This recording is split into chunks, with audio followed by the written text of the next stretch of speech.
में गुआनाजुआतो में हुई गोलीबारी में 9 लोगों की मौत हो गई, जबकि 2 लोग घायल हुए हैं। जानकारी के मुताबिक रात करीब 9 बजे हथियारों से लैस कुछ लोग एक बार में पहुंचे, जिसके बाद गोलीबारी की घटना हुई। हमले के बाद बार के बाहर 9 लोगों के शव मिले। तस्वीरें आप देख सकते हैं गुआनाजुआतो, जो कि मेक्सिको में है। यहाँ पर गोलीबारी में 9 लोगों की मौत हुई है, जिसमें 5 पुरुष 4 महिला शामिल है। जानकारी ये मिलती है कि कुछ लोग बार में पहुंचते हैं, जिसके बाद ये घटना होती है। अब पुलिस पूरे मामले की जांच में जुटी है।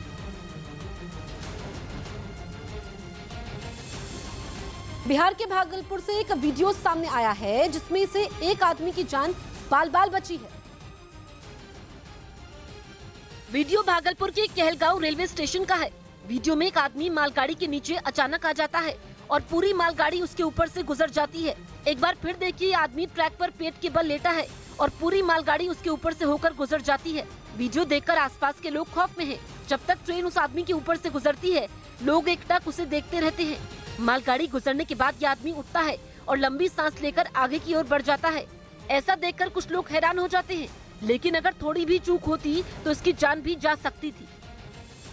खबर है कि डोनेस्क और खरसोन में जेलेंस्की की सेना ने एक बार फिर रूस की सेना को पीछे धकेल दिया। अभी ज्यादा दिन नहीं बीते हैं जब पुतिन ने खरसोन, डोनेस्क, लुहांस्क और जापोरिजिया में रेफरेंडम करवाया था और ऐलान कर दिया था कि इन इलाकों पर उनका कब्जा है, जिसके बाद यूक्रेन जंग की आग में घी पड़ गया, क्योंकि पुतिन के रेफरेंडम करवाने का सीधा मतलब था युद्ध की आग में जल रहे यूक्रेन को और जलाना और उसे 5 टुकड़ों में तोड़ देना। लेकिन यूक्रेन ने इसका विरोध किया। उसकी सेना ने कई इलाकों में वापसी की, जिनमें डोनेस्क भी शामिल है, जहां रूस और यूक्रेन की सेना चूहे बिल्ली का खेल खेल रही है, क्योंकि कभी रूस आगे हो जाता है तो कभी यूक्रेन, और एक बार फिर वही हुआ। इस बार बाजी मारी यूक्रेन ने। खबर है कि रूस के रक्षा मंत्री ने अपने सैनिकों को डोनेस्क में पीछे हटने को कहा, क्योंकि वहां यूक्रेन के सैनिकों ने रूस की सेना की नाक में दम कर दिया। डोनेस्क और लुहांस्क पूर्वी यूक्रेन का हिस्सा है और रूस शुरू से वहां रहने वाले अलगाववादियों का समर्थन करता है, जिसके बारे में उसने 24 फरवरी से पहले ही लोगों को बता दिया था। यही नहीं, जंग शुरू होने के बाद तो रूस का पूरा फोकस ही इस बात पर रहा कि पूर्वी यूक्रेन यानी कि डोनेस्क और लुहांस्क अलग हो जाएं और रूस के साथ खड़े हो जाएं। लेकिन यूक्रेन ने रूस को बार बार रोका। खबर है कि रेफरेंडम के बाद जेलेंस्की की सेना वहां नए तेवर के साथ उतरी और उसने कई धमाके किए। रात में हुए कुछ धमाकों की तस्वीरें भी आईं, जिन्हें डोनेस्क का बताया जा रहा है। यूक्रेन ने दावा किया कि उसकी सेना ने डोनेस्क के बखमुत और अवदिव्का शहरों से रूस की सेना को पीछे धकेल दिया है। यानी डोनेस्क में पुतिन का कब्जा करने का सपना एक बार फिर टूट गया। और कुछ ऐसा ही खरसोन में होने की भी खबर आई। खरसोन यूक्रेन के दक्षिण में है और खबर है कि वहां रूस और यूक्रेन की सेना के बीच भयंकर जंग हुई,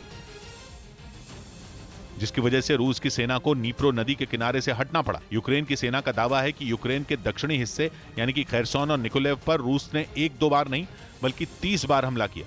लेकिन हर बार जेलेंस्की की सेना ने वापसी की और रूस की सेना को पीछे धकेला। यानी यूक्रेन के पूर्व और दक्षिण में रूस और यूक्रेन की सेना के बीच ऐसी रेस चल रही है जिसमें 9 महीने से कोई नहीं जीता, क्योंकि कभी रूस आगे निकलता है तो कभी यूक्रेन। अमेरिका तो ये दावा कर रहा है कि वहां चल रही भीषण जंग में 2 लाख से ज्यादा लोगों की मौत हो चुकी है, जिनमें रूस और यूक्रेन दोनों के सैनिक शामिल हैं।